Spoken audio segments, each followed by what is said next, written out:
Salut à toutes et à tous, j'espère que vous allez tous très bien. J'ai le plaisir de vous retrouver pour une nouvelle vidéo dans laquelle je souhaite vous parler de mon parcours professionnel.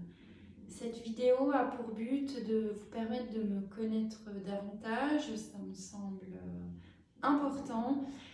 Et le but principal, c'est qu'à travers mon expérience, j'ai le sentiment que vous allez peut-être pouvoir vous retrouver dans vos situations personnelles ou également professionnelles. Dans cette vidéo, je vais parler bien sûr avec transparence. C'est un nouveau challenge pour moi. Dans les deux vidéos précédentes, je parlais de sujets voilà, que je côtoie tous les jours. Là, c'est un petit peu différent parce que je vous parlerai principalement de moi.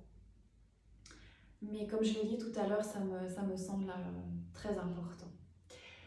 Avant ça, j'aimerais vraiment vous remercier de tout mon cœur pour vos précieux commentaires, pour vos partages, pour vos encouragements. Ça me touche très sincèrement. Vous m'avez posé certaines questions quant à la réalisation de mes vidéos, alors j'aimerais juste éclaircir certaines choses pour que ce soit plus clair pour vous. Je ne choisis pas toujours le moment où je vais faire ma vidéo. Par exemple, lorsque j'ai enregistré ma première vidéo, je n'avais pas du tout prévu la faire à ce moment-là. Et lorsque j'ai appuyé sur le bouton du démarrage de la vidéo, je ne savais pas encore de quoi j'allais vous parler. Donc peut-être que je vous recevrai dans mon cabinet comme aujourd'hui. Certaines fois ce sera chez moi à la maison, ça peut même être en extérieur. À certains moments, je me sens vraiment appelée à faire une vidéo là dans l'instant. Et voilà, vu que je suis à l'écoute de ce que je ressens, et bien je le ferai de cette manière-là. Effectivement, il y a des sujets que je souhaite aborder, donc là c'est une préparation un petit peu différente. J'essaye aussi de faire des vidéos qui ne sont pas trop longues. Maintenant, il y a des sujets qui demandent une attention quand même toute particulière et je ne peux pas non plus faire des vidéos trop courtes. Par contre, ce que vous pouvez faire, c'est l'écouter en plusieurs fois, ce qui peut vous permettre d'intégrer les informations d'une manière plus posée. Une autre chose, parce qu'on m'a aussi posé la question, on m'a dit mais tu regardes pas toujours la caméra. Non, effectivement, et je le fais également durant mes consultations, je ne fixe pas tout le temps la personne pour la simple raison que quand je vous parle, je suis en canalisation, je suis guidée. Si vous voulez, c'est comme une énergie qui vient du haut, que moi je ressens du côté gauche. Et c'est pour ça que j'ai souvent tendance à regarder à gauche. C'est comme si à travers cette énergie, je trouve les informations que j'ai envie de vous transmettre. Voilà, donc si je ne fixe pas la caméra, c'est tout à fait normal. Voilà, on va démarrer le sujet. Avant de vous parler de mon parcours professionnel, il y a une chose que j'aimerais vous dire. Lorsque j'étais une jeune fille, je vivais des moments extrêmement pénibles car je n'avais aucune confiance en moi. J'ai toujours cette hypersensibilité qu'aujourd'hui je maîtrise, mais qu'à l'époque je ne maîtrisais pas du tout. Ce qui faisait que lorsque j'étais dans l'émotion, en fait, je me renfermais complètement. Je n'arrivais plus à dire un mot, tout mon visage se fermait, mon corps se crispait, et c'est vrai que je pouvais passer pour quelqu'un... typiquement, quand j'étais petite, on disait que je boudais tout le temps, alors que je ne boudais pas. C'est simplement que l'émotion était tellement vive que je n'arrivais pas à faire autrement que de me fermer. Je voyais vraiment l'émotion comme étant un danger. Plus tard, il m'arrivait de passer des soirées avec des amis. Et le lendemain, j'avais pour habitude de me refaire toute la soirée dans ma tête. Ça pouvait durer des heures. Je me repassais toute la soirée en boucle et j'analysais. J'analysais ce que j'avais dit, la manière dont j'avais réagi. J'essayais de me dire comment la personne en face a pu réagir. Enfin bref, c'était très compliqué dans ma tête. Et ça venait du fait que je n'avais aucune confiance en moi. Et c'est devenu tellement lourd à porter qu'un jour j'ai dit stop. Et j'ai décidé d'entreprendre une thérapie. Alors j'ai choisi de faire cette thérapie en kinésiologie, ce qui m'a énormément aidée, ce qui m'a énormément apporté. Et grâce à cette thérapie, j'ai aussi pu prendre conscience de mes forces, de mes ressources, de mes capacités et de ma capacité également à pouvoir aider les autres à mon tour. Et c'est un chemin que j'avais choisi d'emprunter. C'était vraiment l'appel de mon cœur.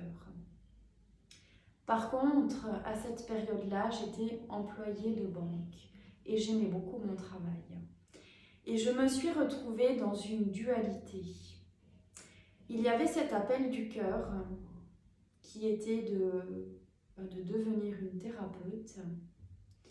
Et il y avait cet appel de mon ego qui me disait reste où tu es parce qu'au moins là, tu as la sécurité financière, tu as une place où tu es bien, tout va bien, pourquoi tu aimerais changer? Et de plus en plus, j'ai lutté contre l'appel de mon cœur qui était de changer radicalement de domaine. Et mon corps a commencé à me parler très fortement. En une année, je pense que j'ai attrapé tous les virus qu'on peut avoir dans une année. J'ai commencé à faire des insomnies, à faire des angoisses. J'ai commencé à perdre beaucoup de poids. Je me suis bloqué la nuque, je me suis bloqué le dos. Enfin, mon corps a réagi très violemment à cette lutte intérieure entre mon âme et mon ego. Et malgré ça, j'ai persisté dans cette voie-là. J'avais peur de décevoir, j'avais peur de l'inconnu, j'avais peur du changement, j'avais plein de peurs. Et ces peurs sont tout à fait normales. Et puis un jour, je n'ai pas pu me lever de mon lit. Et là, ça a été le début de l'enfer. Je me suis retrouvée comme une enfant de 5 ans. Je ne pouvais plus conduire, je n'étais plus capable de savoir comment je devais m'alimenter. Et un jour, une personne m'a accompagnée dans un magasin pour m'aider à faire mes courses, vu que je ne savais même plus ce qu'il fallait acheter pour manger.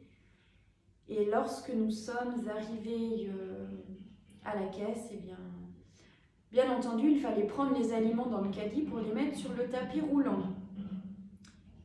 Et là, c'est quelque chose que je n'ai pas réussi à faire. Je ne m'en sentais pas capable.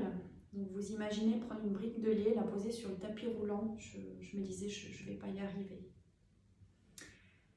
Ça a été, je crois, le souvenir le plus choquant. Et quand j'y repense, j'ai toujours plein d'émotions en repensant à cette situation-là. Rapidement, on a pu poser un diagnostic. J'étais en burn-out.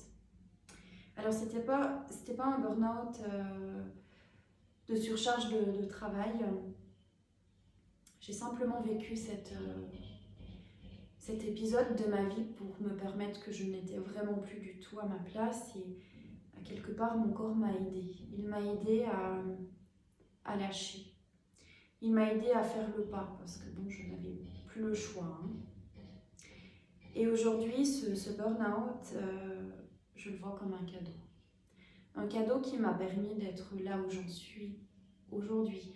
Un cadeau qui me permet aujourd'hui d'être là face à vous et de vous parler, de vous partager mes expériences, de vous donner des clés, de vous donner des informations. Alors, je pense que j'en serais quand même arrivée là, mais ça m'aurait pris beaucoup plus de temps. Je pense que lorsqu'il y a un appel du cœur, on peut prendre un chemin différent, mais on va toujours finir par arriver là où on doit être. Aujourd'hui, le burn-out, la dépression, moi je ne les vois pas comme une maladie. Je les vois comme une possibilité de guérir.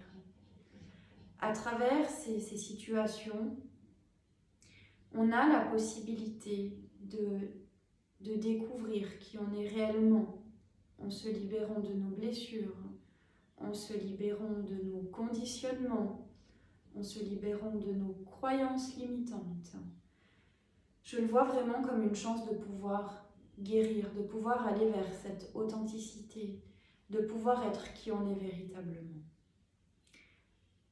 Quand je fais le chemin inverse, eh bien, je me rends compte que depuis toute petite, j'avais cette différence. Enfin, pour moi, aujourd'hui, ce n'est plus une différence, mais je le vivais comme tel et c'était très difficile, vous savez, de se sentir décalé, de voir des choses, de ressentir des choses que pas tout le monde ne voit, de se sentir incompris. C'est compliqué lorsqu'on est enfant.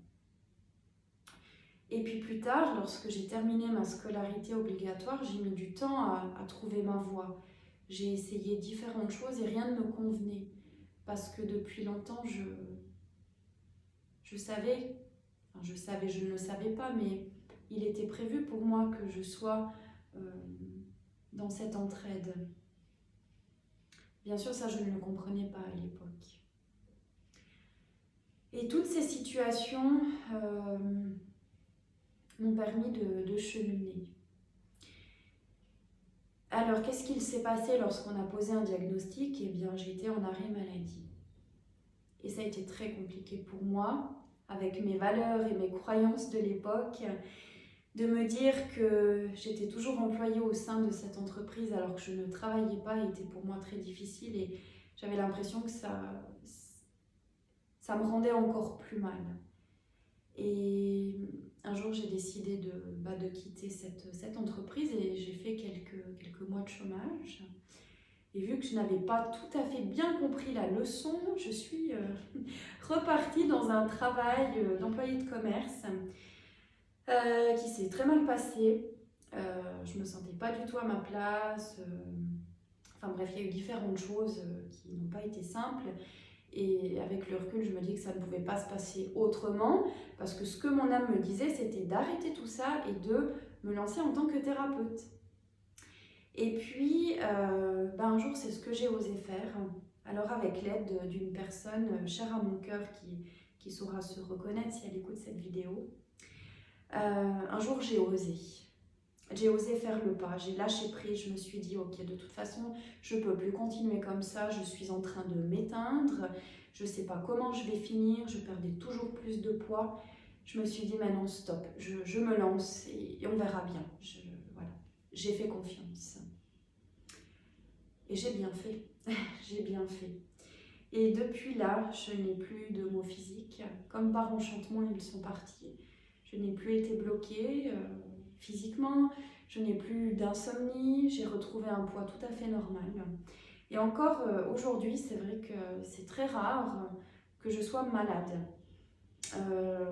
Lorsque j'ai mon corps qui se fragilise un petit peu, c'est un message qu'il me donne quand j'en fais un petit peu trop et quand je devrais plutôt prendre du temps pour me reposer. Parce que mon corps me parle beaucoup et aujourd'hui je suis à même de l'écouter. Et je pense que je ferai un jour une vidéo qui parlera du lien entre nos émotions et nos maux physiques et nos maladies. C'est un sujet qui me touche particulièrement et que je souhaite aborder avec vous. Alors, qu'est-ce que je souhaite vous transmettre au travers de cette vidéo? Eh bien, c'est un message d'espoir. Rappelez-vous, j'étais cette jeune fille qui n'avait aucune confiance, qui passait tous ses dimanches à ressasser sa soirée du samedi soir, qui vivait le fait d'entrer dans un magasin en étant complètement déstabilisée, en se sentant comme une petite souris. Et aujourd'hui, je suis une personne qui a confiance en moi, qui a confiance en la vie, confiance en l'univers, qui a la capacité de lâcher prise. J'ai pu faire un énorme chemin et je pense qu'on a tous la possibilité de faire ce même chemin.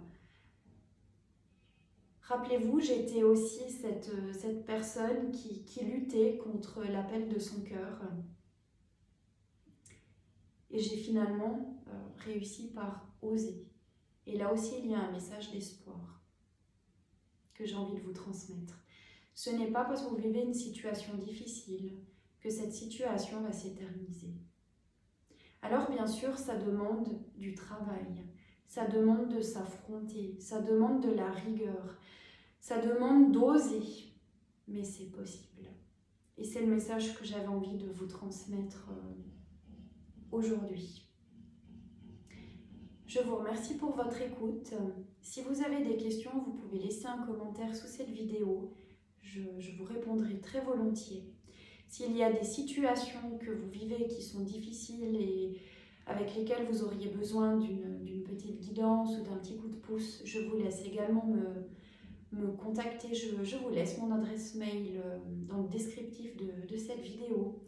En attendant la prochaine vidéo, voilà, prenez soin de vous, prenez soin de votre cœur, prenez soin de votre âme et je vous dis à tout bientôt pour un nouveau partage. Bye bye.